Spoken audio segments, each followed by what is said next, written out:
Who are the people of the Most High? Israelites.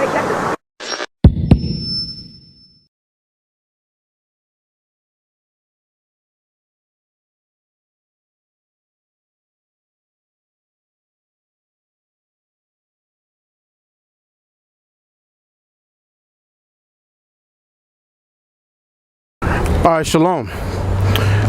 Brakatha Yahweh Yahweh Shai, Brakatha Yahweh Yahweh Shai, Brakatha Yahweh Yahweh Shai, Yahweh Ba'ashem Yahweh Shai, Wa Barak, Wa Rapah, Wa Kazak, to the apostles, elders, and the brethren throughout the four corners, I want to say shalom. And I wanted to talk a little bit about a term that's out there in the world called British Israelism. And the term British Israelism basically deals with the fact of the so-called white man trying to say that they go back to the line of that they go back to the 10 lost tribes of Israel, which is total bullshit, because according to the history in the Bible, the tribes came across here to the Americas in 724 BC. Okay, it documents that in the book of First Kings, in the book of Kings, it documents about the tribes being in the Assyrian captivity. And then in the Apocrypha, it speaks about how under the Assyrian captivity, the 10 tribes left from under the Assyrians, and they came to a land where mankind never dwelt. At the moment, there are only two ways of reaching it. By sea, sailing around the African continent. The journey takes a year. Or by land. But the Turks have closed this route to all Christians. There is a third way. By sailing west across the ocean sea. The distance is unknown. It's said to be infinite.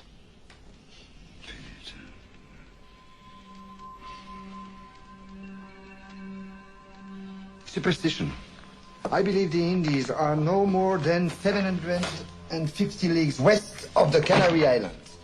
How can you be so certain? The calculations of Toscanelli, Marin de Tir, Esdras. Esdras is a Jew. So what's worse? 2 minutes, and already you're a dead man. For telling the truth? Yes. We are burning people for less. So Esau has a term. I'd just like to read a little bit about it. It's called British Israelism. Also called Anglo-Israelism, is a pseudo-archaeological movement which holds the view that the people of the British Isles are genetically, racially, and linguistically the direct descendants of the 10 lost tribes of Israel, with roots in the 16th century. So that's just a little bit that I wanted to touch on that right there. So what they're trying to say is that based off of that they go back to the 10 lost tribes of Israel, which we know is a lie. You got that? This is Deuteronomy 32:7. It says, remember the days of old. Consider the years of many generations. Right. The scriptures say, remember the days of old and consider the years of many generations. Now, the scriptures also say, what is that, Jeremiah 17? What is it, 17:4, 17:5? That's a discontinued. Right, if you could get that for me. Right. The scriptures say that in Jeremiah 17 that we shall discontinue from the heritage that the Lord gave us, right? So what happens is the so-called white man has done hijacked our identity. It's basically identity theft. Okay. And now the thing with British Israelism, where really the roots of it go back to, where I wanted to veer off and go into and speak about a little bit, was the Greek poet named Homer, around 750 BC, wrote a poem called the Iliad, which talked about the war, the 10-year war, which is known as the Trojan War. Now this 10-year war, some scholars say it was from 1194 BC to 1184 BC. Some say 1191 BC to 1181 BC. The significance of me making mention of the Trojan War is because later on, the people who survived the Trojan War were the ones that eventually went and set up Great Britain, or set up what we know today as Britain. And the word Britain basically means covenant man or man of the covenant. Now, the men of the covenant are Israelites, and it's not the so-called white man. But now, going back to the Trojan War, Homer in his poem, the Iliad, documents the last, you could say, maybe say 2 months of that 10-year war. The war was sparked on by, you had King Priam, who was the king of the Trojans, and I believe it was his son Paris, the younger son, and he had his son Hector. Paris had committed adultery with Helen, who was the wife of the king of Sparta at that time, who was Menelaus, who was the brother of Agamemnon. Agamemnon was the king of the Greeks, and Menelaus was the king of Sparta, and his woman was Helen. Paris brought Helen to Troy, and he had committed adultery with her, thus the Trojan War begins. But now the hierarchy of the Trojans goes back to a group of people known as the Dardanians. Now, who are the Dardanians is the question. The Dardanians, I'm gonna go into the Bible. Now we're gonna go into the Bible. Give me the book of Genesis 38:27 down to 30. And then after that, I'm gonna need the book of Deuteronomy what? Give me Genesis 38:27 to 30. Okay, let me close this up because I ain't gonna really need this. Genesis 37. Genesis 38 verses 27 and 30. Gotcha. Because when you go into it and when you check it out, the descendants of the hierarchy of the Trojan Empire went back to the Dardanians. Now, the Dardanians, that name Darda, what does it go back to? Now we're going to read here in the Bible. This is Genesis 38:27. And it came to pass in the time of her travail that, behold, twins were in her womb. And it came to pass when she travailed that one put out his hand, and the midwife took and bound upon his hand a scarlet thread. Right. This is dealing with the patriarch Judah. See, the patriarch Judah, this is dealing with the woman Tamar. When you read the story, he had 3 other sons previous to what he's reading right now in Genesis. You had and Onan, and there was another son which I forget his name. And the Lord killed both of those sons. Judah promised Tamar a son that she was supposed to marry. Judah kind of forgot about her and left her out there. So then Tamar dressed herself up as a harlot, waited by the road, and basically she tricked Judah into popping her and laying a seed in her. Yep. And then when it was found out that it was her, Judah said, hey, you've been more righteous than me, because he had promised her a son. But nevertheless, the child that he had with her, he actually had 2 sons with this woman Tamar. And that's what he's reading about. Go ahead. And the midwife took and bound upon his hand a scarlet thread, saying that this came out first. And it came to pass that he drew back his hand, and that, behold, his brother came out. Right. So what happened was Tamar was pregnant with twins. So the first son, his hand came out, and they put a scarlet rag around his hand to show that he was the firstborn. But just his hand came out. But then the other brother, whose name is Pharez, which I believe means breach in the Hebrew, he just jumped the gun and he just came out. So Pharez actually was the firstborn instead of the son who was going to come out next, which is Zara, who had the red scarlet. It's going to explain around his hand. Go ahead. And his brother came out, and she said, how hast thou broken forth? This breach be upon thee. Therefore his name was called Pharez. Right, his name was called Pharez because of the breach. This breach be upon thee. And afterward came out his brother, and afterward came out his brother that had the scarlet thread upon his hand, and his name was called Zerah. Right, and his name was called Zerah. So these are the 2 sons that Judah had with the woman Tamar. Now, the name of Dardanus, or the Dardanians, it actually goes back to a son that Zerah had. Now read on. It might be a little bit more there. What verse is that? That was the last on the 30. Now give me the book of 1 Chronicles 2 verses 3 to 8. Because that name, Dardanus, in history, when you search it out, some people try to say that the actual man Dardanus came from a place called Samothrace, and but most people concur that it's going back to the sons that came out of Zara in the Bible. That's what most of the scholars concur at. Now, what does it say there in Chronicles? First Chronicles, the sons of Judah. Right. First Chronicles 2 and 3. The sons of Judah, and Onan and Shelah, which were three, were born unto him of the daughter of Shua, the Canaanites. Right, so there you go. Judah's first three sons were born of a Canaanite woman. You know, in other words, for you retarded niggas out there talking about, oh, you gotta get with an Israelite sister. Look, wait a minute. When the 12 patriarchs was on the earth, there wasn't no Israelite woman there. There was one. Her name was Dinah, which was their sister, and they couldn't pop their sister. Okay, that's incest. So Judah, his first three sons was with a Canaanite woman. All right, that's a Hamite woman, by the way. And those three sons, did that make them less being from the tribe of Judah because their mother was a Canaanite woman? No. They're 100% Judah. You 100% whatever your father is. It don't matter what your mother is. The term mamzer means when an Israelite woman has sex with a heathen man and brings forth that child is a mamzer. But an Israelite man having sex with a woman of the other nations is producing a 100% authentic Israelite child.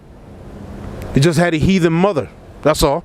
Yeah, that's why they call this the testicles the family stones. Right. Or jewels. They're called the family jewels for a reason. They ain't talking about a woman's breasts or her ovaries. A man's balls are known as the family jewels. It says, and the firstborn of Judah, was evil in the sight of the Lord, and he slew him. And Tamar, his daughter-in-law, bare him Pharez and Zerah. All the sons of Judah were 5. And the sons of Pharez, Hezron, and Hamul, and Heman, and Calcol, and Dara. Right, and Dara. That name, Dara, right there. And the sons of Zerah, Dara. Now, I believe you got the Bible dictionary in your hand. Could you look up the word Dara?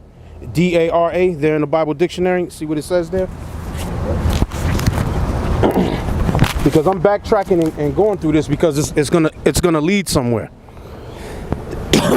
Pardon me. Kind of found it. Dara, a Darda. Right, Dara or Darda. D-A-R-D-A. Go ahead. A member of the noted family of wise men, either son of Mahol, 1 Kings 4 and 31, or Zorah, 1 Chronicles 2 and 6. Right. Or Zorah, 1 Chronicles 2 and 6. All right. So now I want to read something else. I want you to give me the book of 1 Kings 4 and 31. Gotcha. 1 Kings 4 and 31. 1 Kings 4 and 31. For he was wiser than all men, than Ethan, the Ezrahite, and Heman, and Calcol, and Darda, the sons of Mahol. Right, and Darda, the sons of Mahol.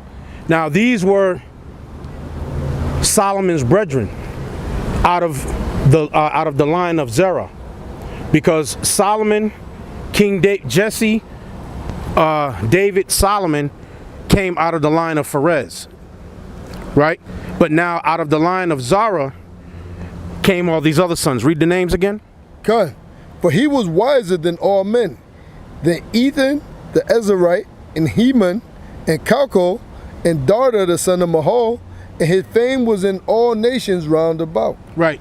Those men right there from the sons of Zara were Solomon's chief wise men that he took counsel with these men. Of the sons of Zerah is who Solomon seek counsel with. And then when you go to Matthew's the 1st chapter, if we can get Matthew's the 1st chapter.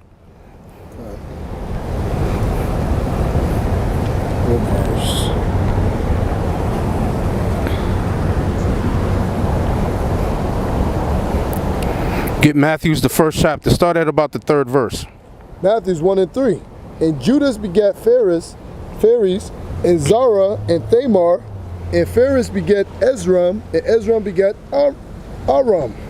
And Amram began Aminadab, and Aminadab begat Nason, and Nason begat Salmon, and Salmon begat Booz and Rechab, and Booz begat Obed of Ruth. Boaz, right? Booz or Boaz, however you pronounce it, right? Because he dealt with Ruth.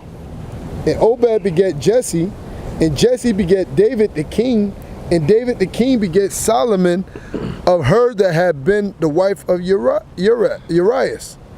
Yeah, so that's just reading the line, that royal line of Judah, but you see that Zara is mentioned there in the royal line of Judah. When the brother was reading it, Zara was mentioned. The direct royal line of Judah went through Phares, but Zara is also of the royal line of Judah also. And the sons of Zara was Solomon's chief councilman. Now, out of the sons of Zara comes Darda, or Dardanus, that is spoken of in the Greek Iliad, to whom the Trojan hierarchy descended from. So the Trojan hierarchy descended from Dardanus.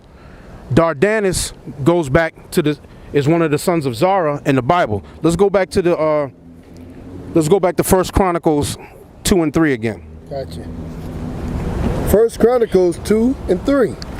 It says, the sons of Judah, and Onan, and Shelah, which three were born unto him, and the daughter of Shua the Canaanites, of the daughter of Shua the Canaanites, and and the firstborn of Judah was evil in the sight of the Lord, and he slew him.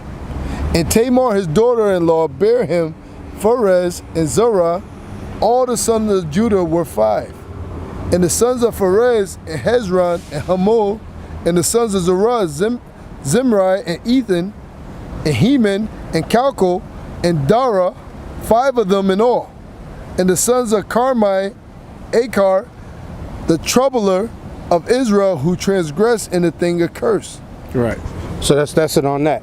So now, according to when you check out the Greek Iliad, again, like I said, the descendants of Troy went back to Dardanus. The name Dardanus or Darda or the Dardanians goes back to Judah right there in the Bible. Is one of the sons of Judah, out of Judah's son Zerah. So the Trojan hierarchy, which that would mean that King Priam, who was played by a white man in the movie Troy with Brad Pitt, King Priam is supposed to be a black man. His son Paris is supposed to be a black man. Hector is supposed to be a black man. But you got white people to play these roles.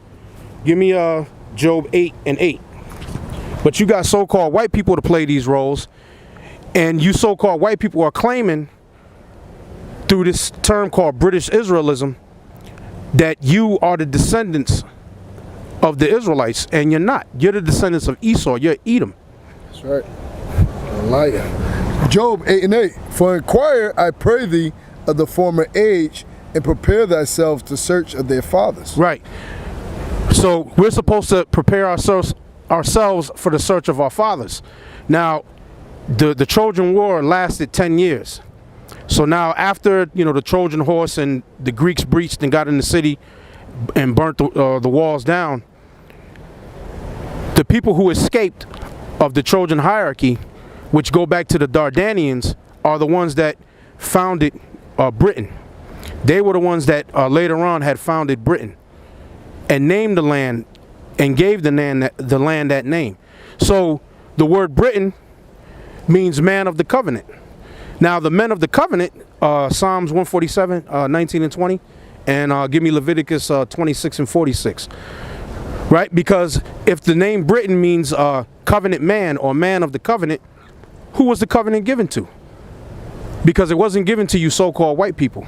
You never received the covenant. The covenant was given to the 12 tribes of Israel. It started with Abraham, and then it went to Isaac, and then it went to Jacob. See, it didn't go to Esau. Esau is Isaac's son, but it went to Jacob, not Esau. Psalms 147, 19. He showeth his word unto Jacob, his statutes and his judgment unto Israel. He hath not dealt so with any nation. As for his judgments, they have not known them. Praise ye the Lord. Give me Leviticus 26 and 46. Right? He showeth his word unto Jacob, his statutes and his judgments unto Israel. He hath not dealt so with any nation. Right? The Lord have not dealt so with any nation. So again, the land of Britain, which means covenant man or man of the covenant, the only men who received the covenant are the men of Israel. You Edomites didn't receive the covenant. This is Leviticus 26 and 46. These are the statutes and judgments and laws which the Lord made between him and the children of Israel in Mount Sinai by the hand of Moses. Look at that. These are the laws, statutes, and judgments which the Lord made between him and the children of Israel in Mount Sinai by the hand of Moses.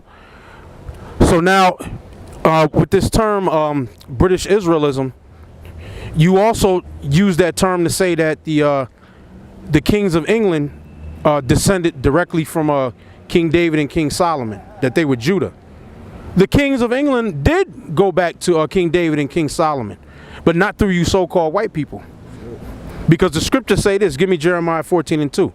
The scriptures say this about the tribe of Judah. By the way, this brother reading, he's from the tribe of Judah. Take a good look at him. This is Jeremiah 14 and 2. Judah mourneth, and the gates thereof languish. They are black unto the ground, and the cry of Jerusalem is gone up. Now the scripture says there in the Bible, Judah mourneth, and the gates thereof languish. They are black unto the ground, and the cry of Jerusalem has gone up. Now in the Hebrew, the way that Yiddish that you so-called Jews speak, it would say Kodadu la'aretz, which means dark unto the earth, right? Or in the right way, Kodarwa la'arataza, okay? Dark unto the earth. Now it says the tribe of Judah is dark unto the earth. Now if you get some dirt over here, right, and you look at it, well, you know, the grass is covering it right now. You can see it right there. You can see it. You can pretty much see it a little bit there. Look at the brother's hand and look at the dirt. Because the scriptures say Judah mourneth, and the gates thereof languish. They are black unto the ground. Dark are they unto the earth. Right? So the scriptures say that. So now give me Song of Solomon 1 and 5. So let's read about the wisest Jew that ever walked the earth, King Solomon. Now the scriptures say this about King Solomon. You said Song of Solomon 1 and 5? Yeah, Song of Solomon and King James.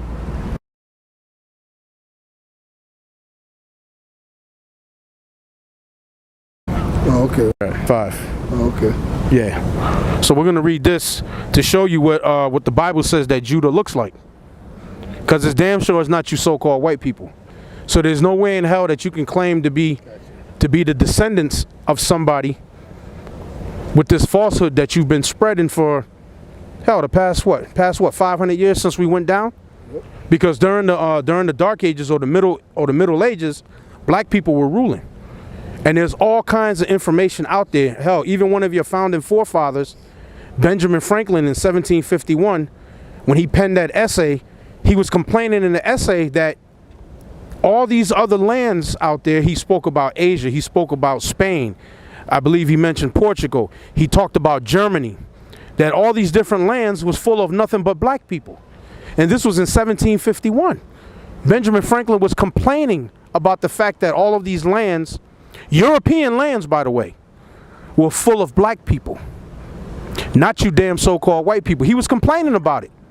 And you can go look it up. Just look up Benjamin Franklin's essay of 1751 and just read it. Read the last paragraph and it gives you everything that you need to know. And what's that icon you always bring out with Constantine and the Council of Nicaea. You go look at the Council of Nicaea, 324 AD, which is known as the First Ecumenical Council. And you're going to see Constantine the Great and all the men there are dark as hell. Now that was in 324 AD. And that was after the fact of Severus Septimius. That was after the fact of Marcus Aurelius, who Marcus Aurelius was a Jake also, an Israelite. There's an icon of Marcus Aurelius in his triumphal car riding into Rome, and it shows him with an afro and a nappy beard. damn sure ain't a so-called white man. Marcus Aurelius was before Severus Septembrius, and Severus Septembrius had a rival named Persinius Niger, who they said his neck was so black, many believe he got the name Niger. Now, if your neck is black, what the hell is the color of the rest of your body? That's right. Look at my neck, or look at this brother's neck, and then look at the rest of my body. Yeah, the ring around the collar. Yep. You know what I'm saying? So it said about Persinius Niger that his neck was so black that many believe he got the name Niger. He was dark-skinned. This is Song of Solomon 1 and 5. It says, I am black but comely. Wait a minute. King Solomon said in the Bible, he's Judah, by the way, he said, I am black but comely, meaning I'm black and I'm beautiful. Comely is Quaker English, meaning beautiful. Says, I am black but comely, O ye daughters of Jerusalem, as the tents of Kedar, as the curtains of Solomon. As the tents of Kedar. The word Kedar means dark-skinned. He says, as the tents of Kedar, because Ishmael had a son that he named Kedar because Ishmael's son Kedar was so dark. He named him Kedar. He named him dark-skinned because he was so dark. So then Solomon says here, I am black but comely as the tents of Kedar, which means dark-skinned. So Solomon wasn't no goddamn white man. Read it again. Call it again. Song of Solomon 1 and 5. I am black but comely, O ye daughters of Jerusalem, as the tents of Kedar, as the curtains of Solomon. Look not upon me because I am black, because the sun hath looked upon me. My mother's children were angry with me. They have made me the keeper of the vineyards, but my own vineyard have I not kept. So King Solomon says there that I am black and I am comely. Now, again, going back to the Trojan War that took place, and Homer speaks about it in the Greek Iliad. Now, after the war took place, the remnants of the hierarchy, of the Trojan hierarchy that escaped, they escaped on ships and they sailed. They landed in the area, I believe, which is modern day today, France. And they fought through, they had to fight through the French and go northward up into the land that later became known as Britain. So they fought through the French, and at that time, that was Japhet that was up there in that land. And by the way, if I forgot to mention, where the city of Troy was located at is what you call today Turkey. The landmass that's called today Turkey is where the ancient city of Troy was located at. So that was located in Turkey. It's all from there. That was located in Turkey. All right. Turkey is right over there. Turkey is right up there. It's like northwest of the land of Syria, which is the northern part of Israel. So that city, Troy, was located in the land that we know today as Turkey. So after the fall of Troy, the descendants who made it out of there, of the Dardanians, they sailed. They landed in basically what the land that's known as France. They fought through the French at that time, which wasn't the so-called white man. Those were the Japhites that was up in there. They fought through them and they went north, and then they settled in the land that became known as Britain or Britannia. I believe the actual man who was a descendant of the Dardanians through the Trojans, I believe his name was Brito, and they changed it to Brutus. So he led them through France up into the land that became known as Britain, and gave it the name Britain or Britannia, which means covenant man or man of the covenant. So the covenant men going back to who? Going back to Judah.